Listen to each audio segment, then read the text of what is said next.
and welcome to Guitarist TV. My name is Jason J. Rock Houston. We got a longtime friend of mine, Tod Howarth. I've interviewed you a number of times over the years. Todd, it's been a while since the last interview, and we're going to be talking about, we got quite a bit to talk about. You got 3 new CDs. We're going to get into all these in just a little bit, but of course, have to start off today's interview kind of sadly on the recent passing of your good friend, John Regan. I was so sad to hear about that. Yeah. Thank you, Jason. I appreciate you getting in touch with me again. Yeah, it's been a while. Yeah, been busy. With John Regan, I knew he was not well. I knew he was not well a long time ago at the end of the 4x8 runs. Okay. And he had told me that when we did this last Kiss convention thing in San Pedro out here in California, he's in late October. He said he couldn't make it. There's no way he could do it because his doctor said he couldn't travel. Okay. He had a low blood pressure issue. So I said, okay, no problem. I mean, it's a problem, but we're not going to endanger your health. Respect your health, Yeah. And so we got Brad Lang from the Bullet Boys to do it. And that was a special thanks to Joe D'Angelo. Wow. But after, God, it was just before NAMM when I went to Anaheim with the wife in the motorhome. I got a call from a friend of ours, a retired cop up there in Wappingers Falls, and he said, "Hey, I heard that Johnny's been picked up and blah blah blah." I said, "Oh crap," I said, "Well, keep me posted. Let me know what's going on." Yeah. We hung up and he called me 5 minutes later and said, "John's passed." Like, oh wow. And I just want to bring up because I remember the day it was announced that John had passed, and you made a post like not too long after, sometime later that day, and you could really feel the heartfelt emotion. I mean, and people know you go back all the way, back to obviously Frehley's Comet, and you've done other stuff with them, and so that was really heartfelt. I could feel it when you put the post up. Yeah, it was tough. It was tough because. John was responsible for me being in Frehley's Comet, as most people know. Yeah. And I met him in '86 when I was on tour with Cheap Trick, and he was touring with John Waite, and the "I Ain't Missing You at All" tour, and oh wow, it was a great meeting. It was meant to be, and so that was '86, and almost 40 years. Yeah. Well, at least you got to do the 4x8 stuff. That's kind of the last thing you got to do with them. And so let's get into this now. The Comet Canvas. And I know your son, like all your other past releases, he was involved with artwork. So that's pretty cool. He was, my son is.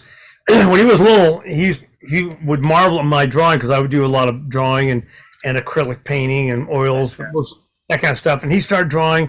And so we sit there and draw together, and he draw part, and I draw part, and he draw part. So, here he is now 38 years, 38 years old, years later, and he's a monster of an artist and a painter himself, and that's why he makes a living, finding websites and artwork for advertising but he just got something now. Well, I shouldn't say what's going on. Okay, but he's busy. He's doing amazing work, but all through the years, I said, "Hey, I need you to do some artwork for, for my CDs." So, well, I'm kind of busy. I said, "Yeah, remember that time I fixed all your trucks?" Yeah.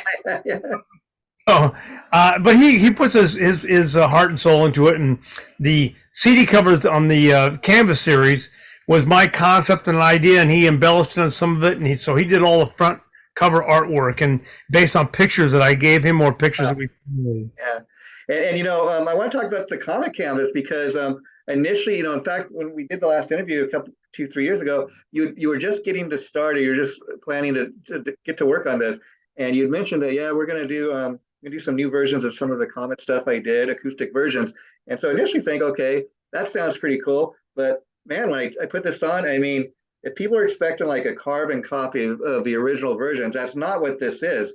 And so I wanted to ask you, was it just a matter of, because they're acoustic versions, anytime you do that, that's going to change the arrangement somewhat, or did you really want to kind of update the versions, or is these what you thought the song should have been originally? No, it really stemmed from it's like when 4x Fate redid It's Over Now. I wanted to do it completely differently, Yeah, and John Regan had said no, let's just do it the way it was, and I was thinking, we argued back and forth about it. Actually, that was the last argument we ever had, but it wasn't that bad. But when I decided to do the acoustic versions, I thought I want to just play them and see what happens. yeah, Acoustically, I mean, everything's done on either acoustic guitars, acoustic bass, or fretless bass, which is a bitch to play. Geez. And then, of course, I use my electronic drums because the expediency of it is so much easier. But I'd use a lighter setting instead of balls out, real big stuff. yeah. But I did a bunch of recordings because I thought, well, I'll just do acoustical easy of the songs. And then when I got done with a couple tracks, I went, I could do those better because those sound real cheap. I don't want people to pay for this stuff that sounds cheap. So I just reimagined a lot of the songs in different format acoustically. I had one fan, God, what was his name? Willis. Can't remember his first name. Okay. But he had mentioned to me, he said, why don't you do what the hell was it? Fallen Angel, Yeah, okay, yeah. either Fallen Angel or a New Kind of Lover on no, it was Fallen Angel on piano. Okay. And I thought, why would I do really well? And I started thinking, wait, hang on, Yeah. that's a great idea. So I redid it, and it came out just phenomenally.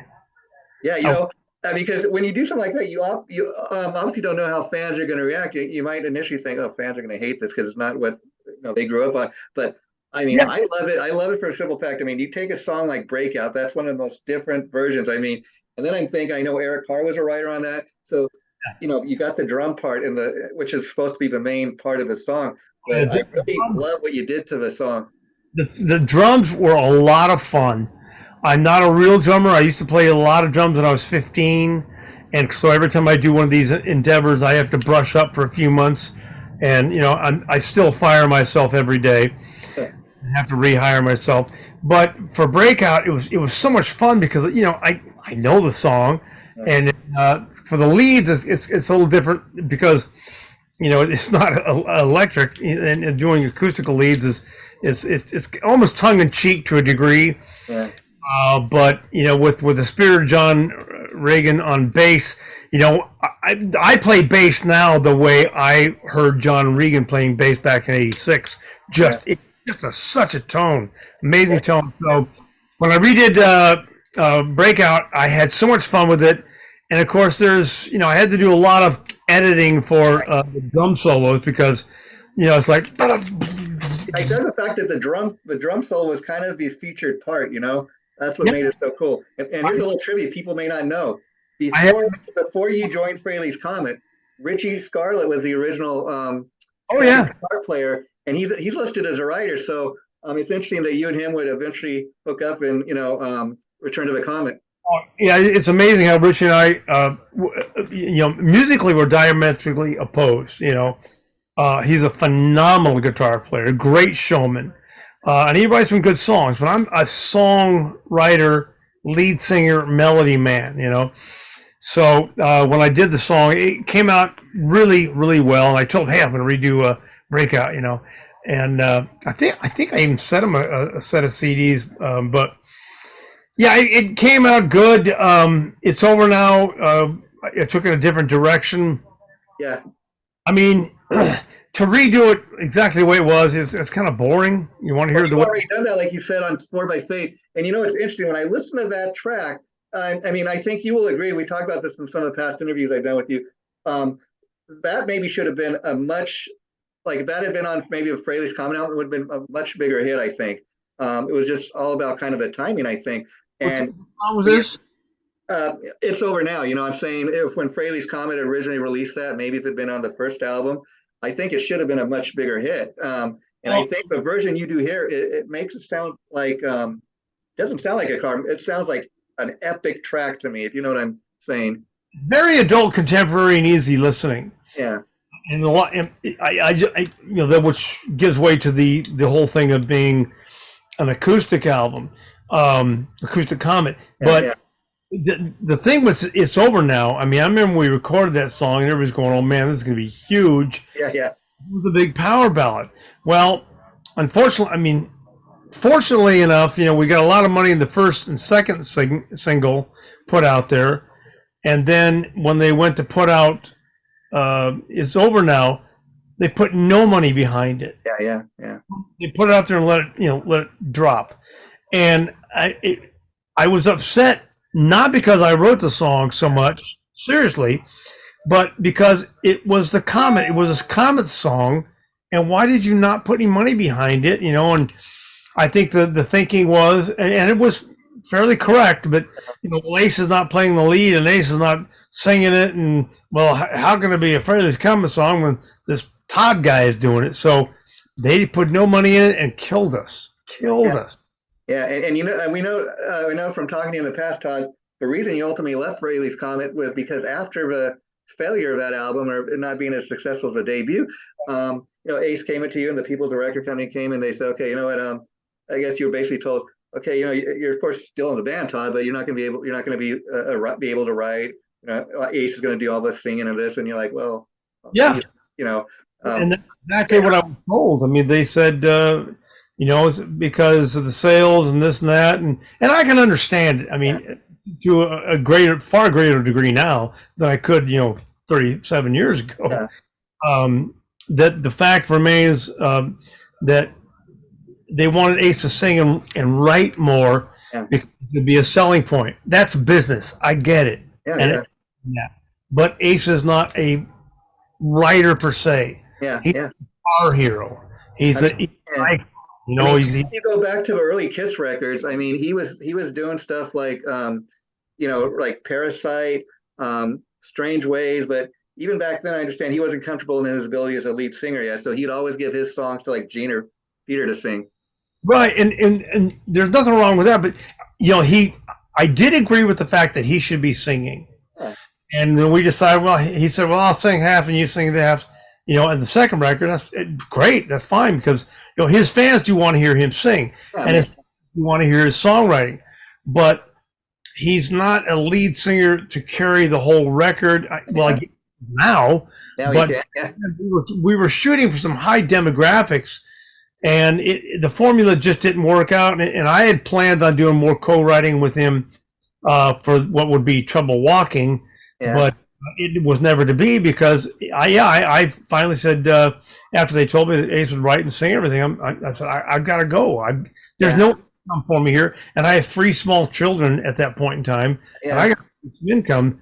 I can't wait for periodic tours. Yeah, and we're not going to get too much into this. We talked about this in the past, but I want to go on record here as telling people that and you shared this with me in the past that people looked at Second Sight, this is the Tod Howarth solo album or whatever, or you kind of got blamed or whatever. But people should know that you kind of actually saved a record. I mean, because you had told me in the past that you guys were getting ready to do the Iron Maiden tour, I think, and Ace was kind of messed up. He was, heavy into his drinking, and you needed to get the record done. And so, okay, well, we'll have Tod come in. And what's funny about all that is if people followed you through your solo career after you were no longer with Frehley's Comet. Like I remember the first time I heard the Silhouette album, especially Opposite Gods, people got that image of Tod Howarth. He's a pop guy, but like I think, especially with this and those other solo albums I mentioned, like you surprised the hell out of people. Oh wow, this is heavy stuff. This is not the Tod Howarth, from Frehley's Comet that we know. Yeah, they got a little bit of misinformation, which is a big word nowadays. But yeah, because I play piano. I mean, piano was my first instrument besides vocals.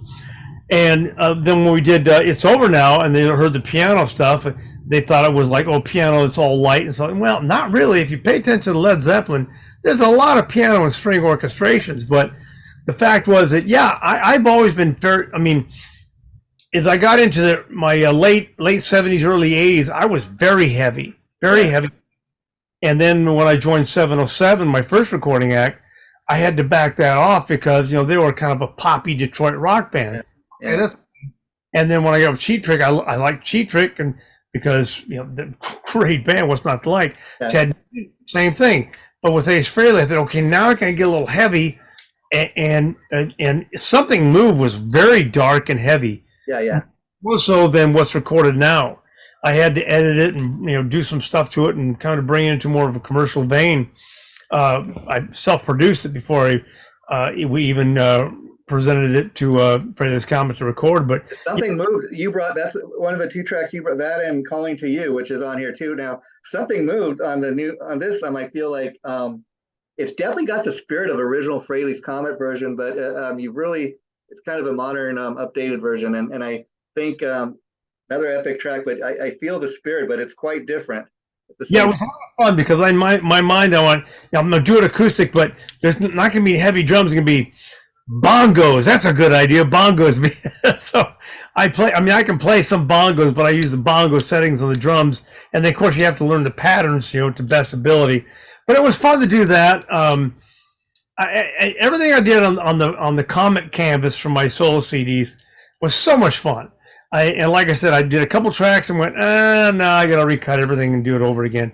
And it came out, I think, far more entertaining for those that see me or hear me as a songwriter, And Calling to You really got your trademark. And I remember the first time I heard the Frehley's Comet album. That was one of my first tunes I really loved off that album. And if you go back and you listen to the original Frehley's Comet version, of course, it's more of a poppy, radio-friendly, commercial rock-sounding track. And this is very different. But again, it kind of has the same spirit. Now, correct me if I'm wrong, but you recorded that originally with the band 707. And was it originally called Megaforce? Because obviously you guys were signed to Megaforce, but I remember hearing something about that.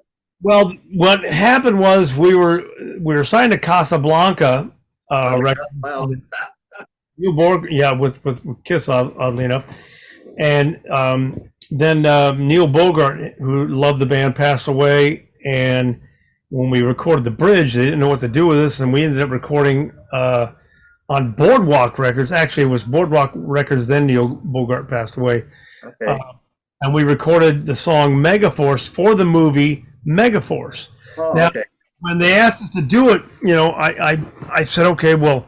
And they wanted a song that had Megaforce in the title, and so we kept joking.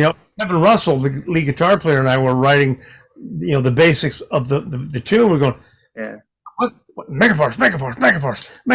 We what the hell? How are you going to sing that in a song and it sound real? Yeah.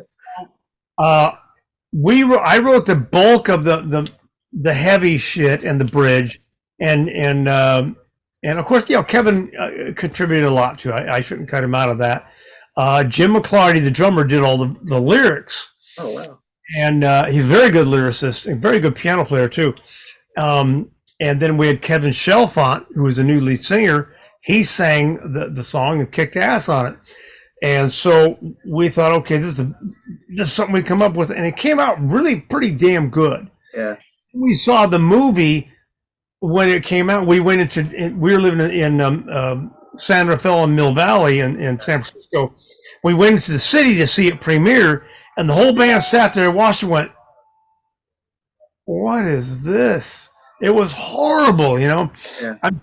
And for us, now it's a cult classic. Yeah. But it was just, to me, it was like, oh my God, this is just dreadful. And I'm a motocross guy, so that probably hit me even more. Yeah. So I used to race, motocross, amateur stuff when I was a teenager. And then I had a sand rail up until just a few years back when I was racing through the sand dunes. And we're watching this crap, and I was like, oh, this is the worst. And anyhow, so it turned out the Hal Needham, who produced it or directed it, didn't like the song, and he shoved it at the back and chopped it, and it was a complete total loss. And anybody so wants to go check that out, I know they can do so. If you go on YouTube, you can find it. And little trivia there for you. But what did you think about, obviously, the version you recorded with Frehley's Comet? That must have been a great feeling. Like you're joining Frehley's Comet, and Ace Frehley's on his first post-Kiss solo album was featuring your song. Well, when Ace and I got together in his high rise in Manhattan to go over my catalog of songs and stuff like that, we were listening to all my stuff, and he was digging it and all kind of, or not digging it or whatever. And then we came across this tune, and he really liked it, but he was intrigued by the fact that it was named Megaforce. Yeah, that's why I asked you about that. Yeah. So the correlation to me is like, what? Okay. Record company, yeah. Yeah. But then he actually liked the track. So I thought, okay, I said, well, I said at that point in time, I was on not so great at terms with both Kevins, and I just really didn't want to have anything to do with it. I was like, yeah, I've had enough of that. Let's just move on. Let's do so. I can write far better stuff, and then you can blah blah blah. And he said, no, we gotta redo this. And, oh crap, his band. So I said, well, we'll just change a couple lines. So he changed the chorus to, stand up and shout, strike the drums, and all that stuff. And it came out great. Yeah. I didn't want to do it, but it came out great, and we had a lot of fun with it. And I'll be damned if the fans didn't love it and enjoy it. So Ace was right. The fans would like it, and that's all that mattered. So it's funny listening to your new version is the fact that people typically think of Tod Howarth as a guitar player, keyboard player, singer. I love the part where you're playing the drums. It's like strike up the drum, and like that is so fitting. Yeah, it's a lot of fun to do.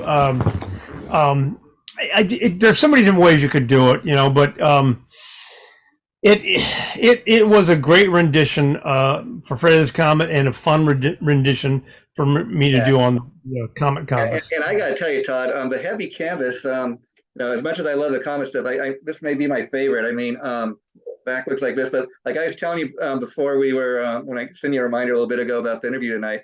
I was telling you, one of the tracks that just really stands out to me that I really dug is kind of, I think when people hear it's going to be kind of like, wow, what is that? Satan's Buddy. I mean, that is so, it's so funny when people, it's got elements of country, I say a little more towards bluegrass stuff, but it's a fun little tune.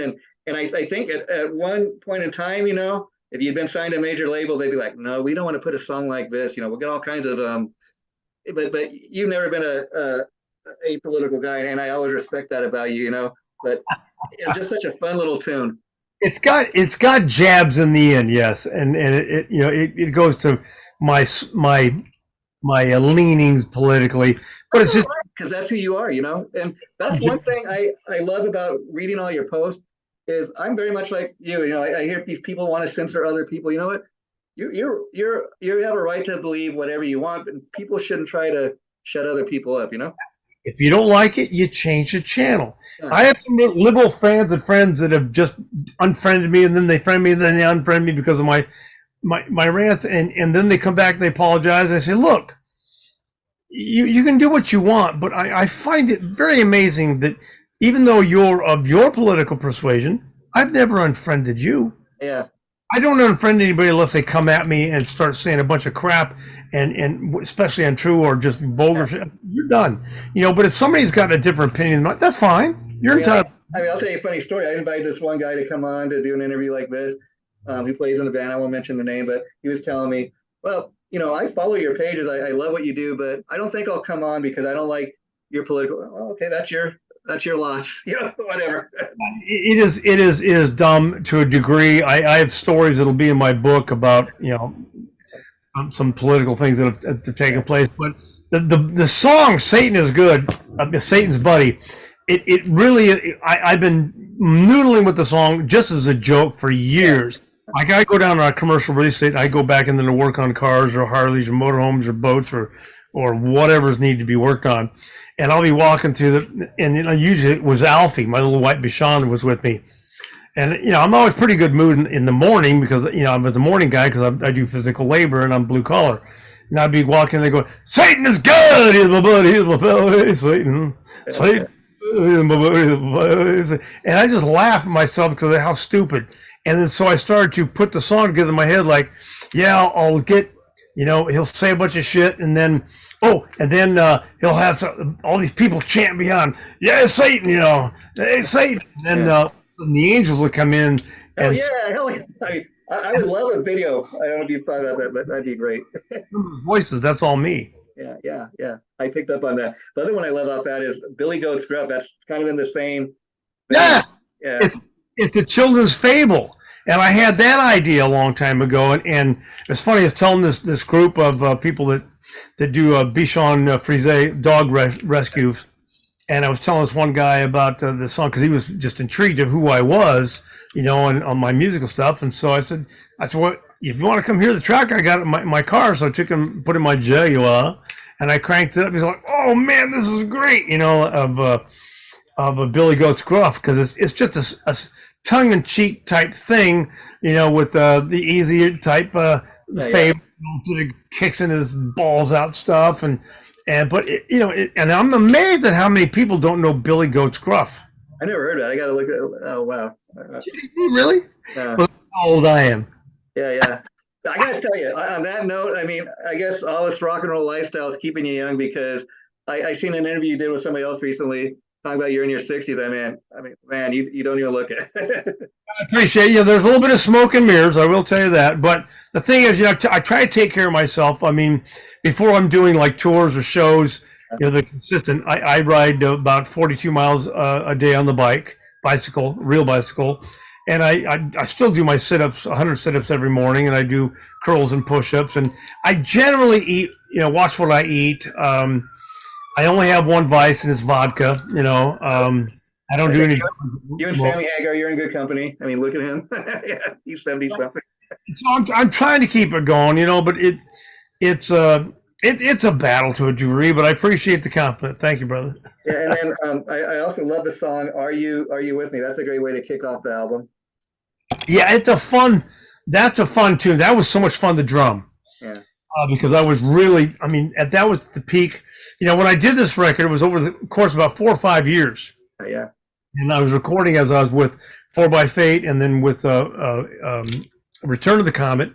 And then I lost a year's worth of work on one of the machines because I didn't save some tracks and everything.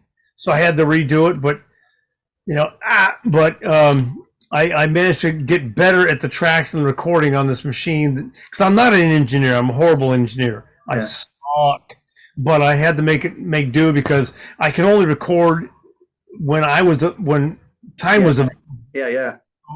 When I did all the recording, you know, it became imperative that I just got it done and you know, had it fun and had fun and delivered it. And you know, another song I dig on here is Cab. I mean, that's an interesting track. I love the sound effects, kind of puts you in the mood, like you're on the streets of New York. That's a vibe I got. And I bring that up because, like, one of my all-time favorite producers is Bob Ezrin, you know, all those great Kiss records, Alice Cooper records. If you look at anything he's ever produced, that's, you know, even stuff he's done with Pink Floyd, The Wall, that's what he's known for, like all these great sound effects on the records. And so while you say that, you know, I don't think it was a great production job, you know, it sounds, you know, it's very convincing because you have all these intricate little sound effects that really make the songs. Thank you, and I tried to get them in there as I could, you know, being the crappy engineer that I am. But Cab is a horrifying story. I mean, it's kind of a compilation of a lot of things that have happened. You know, I'll just tell listeners, it's a make believe story about an Uber or cab driver. It doesn't matter. You know, anonymous, and he picks up this woman. She gets in and she's bitching and complaining about her man and you know, and she can't have time and blah blah blah. And, oh, my life is so miserable. But she's draping in jewelry, you know, and wealth. And he's thinking, okay, you got a lot of problems. I'll tell you what, I'll take you somewhere where your problems won't exist anymore. Wow. And no, wow, yeah, that's how. I love that your mind can go there, you know, and that's the other thing is, and listening to, you know, then you got the Great Coastal, which is a little softer side, the softer side of Tod Howarth, but interestingly enough, they're not what you might initially expect, like all these great power ballads. They're still kind of like got a little bit of an edge to these songs. Thank you. A lot of the songs, they revolve around here in San Diego. Actually, a couple of are from, and I got a local girlfriend I had back in junior high school. She was a year older than I was, and a grade older. And one song is about her, and I got another song about some family members, and it's just retrospective of family life that everybody could probably equate to or understand. And it's you know, a lot of piano, some piano, acoustic guitars, a lot of fretless bass. I'll tell you, I love bass, and playing bass is so much fun. Fretless bass, that's a whole different monster. When it's the sliding. Sure. Yeah. Oh my god! But it was challenging, and I like challenging stuff. But yeah, Coastal Canvas has some really good songs. One on there is a song about my late dog Alfie. Okay. It was one of the hardest songs I've ever had to sing. Period. Just tough because it just describes him when he came in this very house right here that I'm sitting in now. When we first got him in the rescue, and he passed away 11 years later. I gotta tell you, I'm an animal lover, so I'm right there with you. I mean, they're dogs, especially, they're such loyal creatures, and I've lost you over the years, and it always hits you right here. Oh, it's so difficult. I mean, I've got a friend now that's about to lose her dog, and she's upset, and she's writing me or calling me and how to deal with it, and I'm trying to give her the best help I can. We've got a new dog now, Lexi, who's an American Eskimo, and she sheds like crazy, and I'm allergic to her, but she was our neighbor's dog who passed away, and I'm not letting her go to the pound or I'm with you. Yeah. I'm just taking her. So now, I got to ask you, California Waiting, the last song on here, is that kind of a song based on just you being a California guy that's lived here all your life, or is it kind of based on what's currently going on in California here? It's again a compilation of both. Very good, very astute of you. That's good. It was the fact that it's about all my aspirations I had back in the day. Yeah. When I moved to LA, when I was playing here local bands, I moved to LA in late '79, and I had stars in my eyes, and this typical thing everybody does. And I thought, I'm going to be big one day. I'm going to make it, blah blah blah. California, you'll know me, bro. And then I've had ups and downs, and these are my autobiography that I'm working on, and it's just pretty much telltale of, well, you had a shot, you got here, you got there. You got shot down a little bit, but you gotta try. You gotta try, and if you don't make it, hey, at least you tried. I mean, Todd, as far as your book, have you even started working on it, or where are you with that? And when do you think we might see that? It is done. All I have to do is get I've got a lot of photos coming in. I've got to do another live broadcast where I have some more older photos of me come in that people haven't seen, so I can include them in the book. I've got to do the editing, and there's a couple of footnotes I got to put in there, like I got to add the fact that Peter Fonda got on stage with us in Sturgis when I was with Cheap Trick. See, I've got to add the fact that there's just so much. Well, anyway, do you think it'll come out this year, maybe next year? Because this year's almost over, right? Yeah. I can get it done later this year. The year's flying by, but I got on the accelerator with the CDs last year, so I'm thinking I'll probably get it done before Christmas. Hey, that's a nice way to wrap up the year. And Todd, I'm gonna have to have you back, because I think we just kind of touched it, but I'm so glad that we got to talk about some of these songs, on the new releases. You want to let people know where they can get this? Yeah, thank you. I appreciate that, Jason. It's at Tod Howarth, all low caps, one word, .biz, B-I-Z. It's a Shopify site. You can also email me if you want special things at Todboy, Todboy, at cox.net. That's my email. And then you can message me through Facebook or Instagram. Yeah.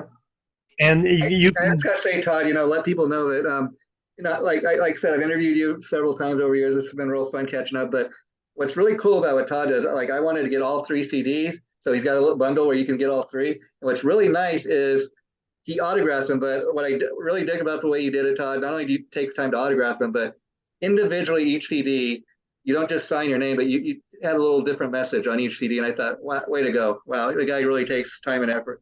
And I do. I appreciate you noticing that, because I do that on purpose. It's not a stamp. Yeah. Hopefully everybody gets what they want. I usually include a note and a special pick. As a matter of fact, I ran out of guitar picks. I had to order some. People had to wait. Yeah. It's important to me, for the fans that I do have, to do the most and the best that I can for them, because it's amazing they're still here since 19. It's weird. I mean, you played with everybody from Cheap Trick to Frehley's Comet to Ted Nugent. And as you know, the Kiss fans are diehard. And it's interesting that probably the one thing people want to talk the most about is Frehley's Comet. Oh yeah, that's true. And because Kiss fans are the best. Period. Yeah. I mean, they are the most. I mean, and the ones that accepted me, some didn't. I get it. I don't know.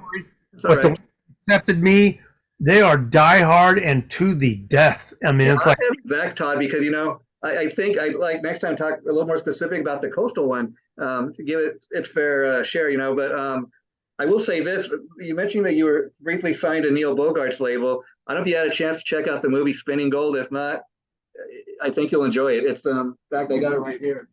Spinning Gold, huh? The movie that came out, it was written by Neil Bogart's son. It's on his life. I can send you the details, but this is cool. It covers everything from Kiss to Donna Summer, the Village People, but mostly about Neil Bogart's life. I will get that. I will. Get it on Amazon. Yeah. Yeah. Oh, and by the way, speaking of being signed, I was signed to Gene Simmons' label. Yeah, I remember that. Yeah.